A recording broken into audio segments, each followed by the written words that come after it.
Hello dear friends, मैं भावना maths academy से। आज हम करेंगे एक्सरसाइज 1.2 का क्वेश्चन नंबर 6 एंड 7। देखिए क्वेश्चन नंबर 6 क्या कह रहा है। A machine on an average manufactures 2825 screws in a day. फिर से देखिए, a machine on an average manufactures 2825 screws in a day. एक मशीन है जो एवरेज बना रही है। मैन्युफैक्चर्स का मतलब क्या होता है? बनाना। इतने स्क्रूज इन अ डे मतलब 2825 स्क्रूज एक दिन में बना रही है एक मशीन। ठीक। How many screws did it produce in the month of January 2006। How many मतलब कितने कितने वो स्क्रू प्रोड्यूस करेगी, मतलब बनाएगी machine in the month of January 2006। जनवरी जनवरी 2006 मंथ में वो कितने स्क्रूज बनाएगी। ठीक। सिंपल क्वेश्चन क्या है कि एक दिन की स्क्रूज हमें दे रखे हैं कि एक दिन में एक मशीन है वो 2825 स्क्रूज बनाती है। तो जनवरी 2006 मंथ के हमें स्क्रूज बताने हैं। तो सबसे पहले तो देखो, आपको पता है कि जनवरी किसी भी ईयर की हो तो उस जनवरी मंथ में कितने डेज होते हैं?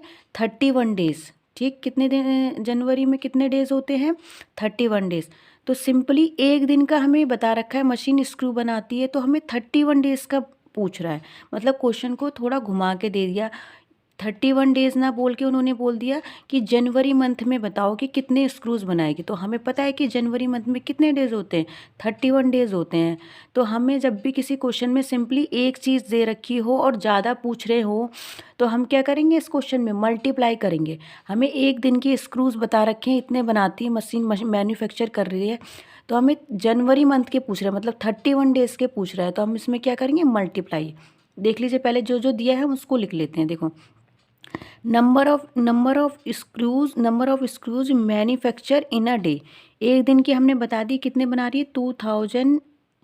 2825। ठीक।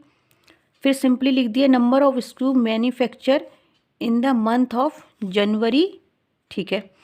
हमने बता दी कि जनवरी में कितने बनाएगी, तो हम क्या करेंगे? उसमें 31 से मल्टीप्लाई कर तो करेंगे, पर इससे पहले हम क्या लिखेंगे? यहाँ पे हम बता देंगे कि जनवरी में कितने दिन होते हैं, कितने डेज होते हैं हमारे। तो यहाँ पे हम लिख देंगे सामने ये साइन होता है बिकॉज, क्योंकि आप बता रहे हो। अब ये बता रहे हो ना 31 से क्यों मल्टीप्लाई कर रहे हो, तो आप यहाँ पे लिख दो कि जनवरी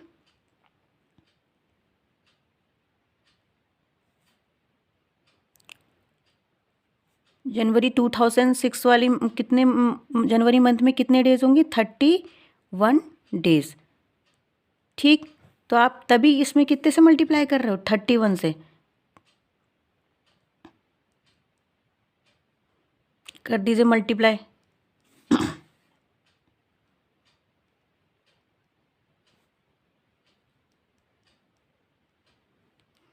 1 से करेंगे तो सेम ऐसे ही तो आएगा। 1 5 जा 5, 2 8 और ये 2 आ गया। ठीक है।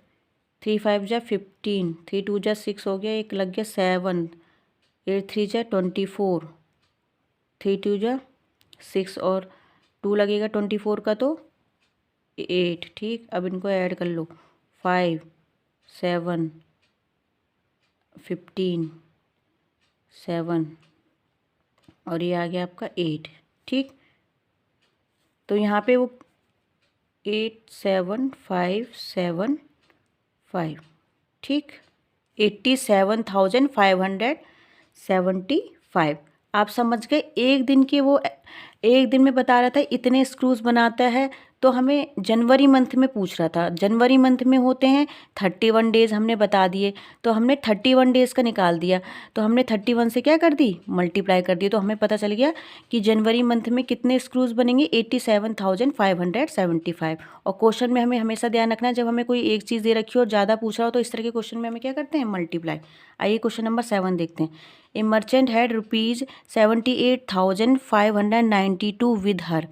एक मर्चेंट क्या होते हैं? कोई भी बिजनेसमैन जो किसी भी चीज़ को सेल करते हो, बाय करते हो, खरीदते हो, बेचते हो बड़े अमाउंट में, मतलब ज़्यादा मात्रा में, वो क्या कहलाते हैं? मर्चेंट कहलाते हैं। जिसे हम व्यापारी या बिजनेसमैन कह सकते हैं। उसके पास इतने रुपीज़ थे, 78,592।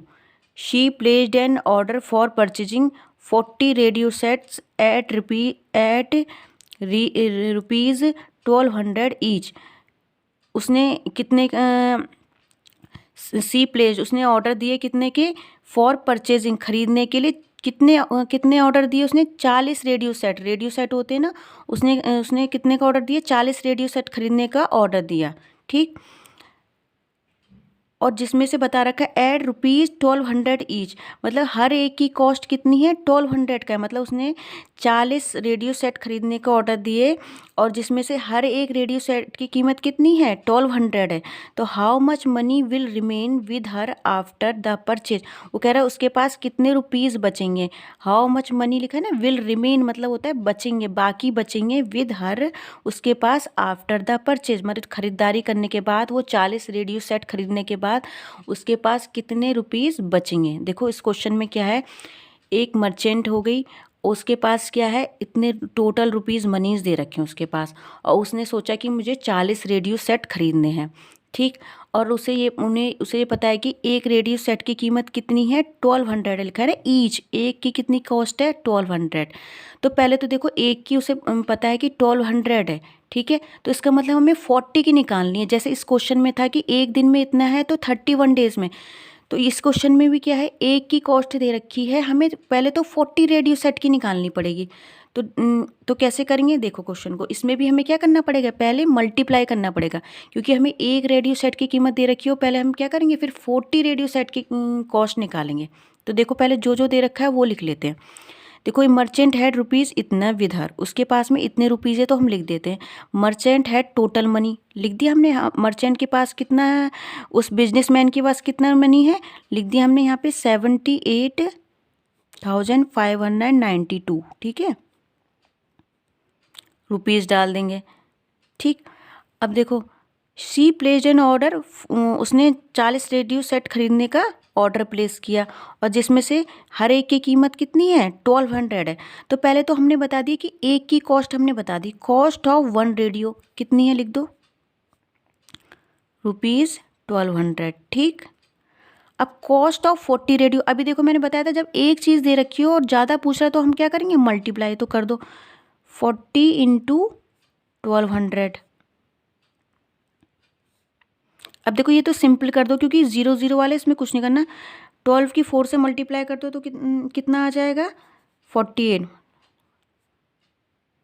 और जितने जीरो उतने बढ़ा दो, 1 2 3, 1 2 3। ठीक, तो इसका मतलब एक की 1200 कॉस्ट थी, तो 40 रेडियो सेट की कितनी हो गई, 48,000। मतलब उसने 40 रेडियो सेट खरीदने में कितने रुपीज़ खर्च कर दिए, 48,000 खर्च कर दिए।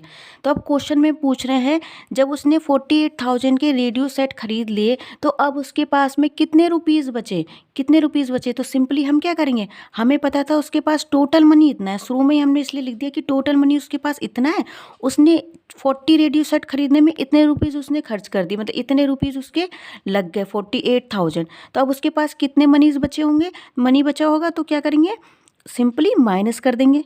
तो कर दिए 78,592 माइनस 48,000।